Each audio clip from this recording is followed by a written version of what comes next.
Grabe naman yung pag-iinggit ng tao na tumakoy kay Ilyas TV, oh, grabe. Abot hanggang buto. Ayan, magandang araw mga ki, welcome po dito sa aking YouTube channel, Super Q TV. Pasensya na kayo guys, medyo malat po yung boses ko ngayon, medyo napapaos po ako ngayon.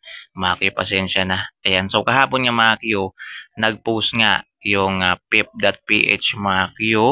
Ayan ang picture ni Ilyas TV na may caption, Meet Ilyas JTV, the rising star o Pinoy Reggae. Grabe guys, the rising star o Pinoy Reggae. Deserve na deserve po yan ni Idol Ilyas mga Q. So umani po ng iba't ibang reaksyon yung post na yan mga Q ng pip.ph guys. Siyempre maraming nag-congratulate.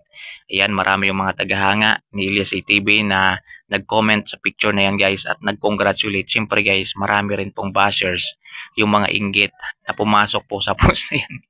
At ito guys, isa po ito sa masakit sa mata basahin mga Q. Ang sabi po niya dito, rising star daw ng Pinoy Reggae ni isang album, wala pang nagagawa. Uy, grabe naman. Sana all. Yan. Inggit na inggit po siya. O ano ngayon kung walang album? Siya lang po yung sumikat na walang album. Loko-loko ka talaga. Yan, tanggapin nyo na kasi nasikat po siya ngayon at darating yung oras na magkaka-album po yan.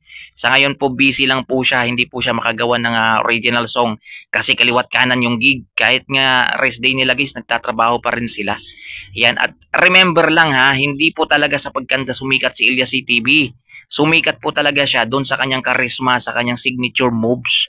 Yan, nagkataon lang na grabe ngayon yung internet kaya mas mabilis po siyang sumikat. Yan, marami dyan mga may album, hindi naman kaagad-agad sumisikat. Si Ilyas TV, kaya po siya sinusuportahan ng mga tao ngayon dahil po sa kanyang pagsasayaw, dahil po sa kanyang attitude, dahil po sa kanyang charisma. Doon po siya number one na sinuportahan ng tao. Yan, hindi po sa pagkanta. Tingnan mo naman pag nag-gig po siya ngayon, hindi na nga siya halos kumakanta. Yan yung pinapaubayan niya lang nga sa mga kasamahan niya yung pagkanta kasi todo entertain po siya sa mga tao kasi doon po siya nakilala sa pag-entertain, doon po siya nakilala guys sa pagiging mabait na tao. Yan, doon po siya sinusuportahan ng maraming tao. At wag kang atat masyado dyan kasi darating naman yung oras magkaka-album yan si Ilyas TV, wag kang mag-alala. At sikat na po yan ngayon kaya kahit anong gawing kanta niyan, sisikat po, wag ka pong mag-alala dyan. Kaya relax ka lang dyan, nakupal ka, wag kang magmadali. Ayan, ito lang yung masasuggest ko sa'yo para hindi ka rin kuyugin ng mga supporters ni Ilyas TTV. Yan, wag mo siyang panoorin kung ayaw mo sa kanya. Ganun lang kadali yun. Grabe naman, ang hirap-hirap mong paintindihin. Ayaw mo pala sa tao. Yan, hindi mo siya gusto dahil wala siyang album na nagawa. Ba't mo pinapanood? Yan, ba't ka pa nagbibigay ng oras para mag-comment? Ba't ka pa kiispi? Ba't ka pa masyadong papansin? Nilakihan mo pa yung mga letra ng comment mo. Ug-ug ka rin. Yan lang pong yung advice ko sa'yo. Huwag mong panoorin kasi kawawa ka talaga sa mga supporters ni Ilyas TV kasi bro, marami pong nagmamahal sa kanya ngayon. Ha? At number one pong hinangaan siya ng tao dahil naman doon sa kanyang kaakit-akit na ngiti. Yan, sa kanyang pagiging humble. So doon po siya nakilala. Hindi po talaga totally sa pagkanta. Yan, base lang po yan sa nakikita ko mga Q kasi nakasubaybay po ako kay Ilyas TV simula nung una. Yan, nag-viral po siya doon sa sayaw niyang Sabakadari, Daidalidari, Sabakadari. Doon po siya nag-viral. Bobo ka talaga. Yan, kahit comment ka ng comment yan sa comment section, hindi mo alam na parang papansin ka lang talaga. Wala sigurong pumapansin sa'yo. Kaya comment ka ng comment dyan sa comment section. Kaya ayan tuloy, napansin ka ng sangdamakmak na supporters ni Ilyas TV. Ayan, wala palang album ha. Ayan, wala palang album. Ngayon, tingnan niyo po kung ano po yung nararating niya ngayon. Ayan, meron na po siyang Maharlika Filipino Award. O di ba? Tingnan mo nga yung mga album ngayon, kung nakatanggap sila ng ganyang recognition.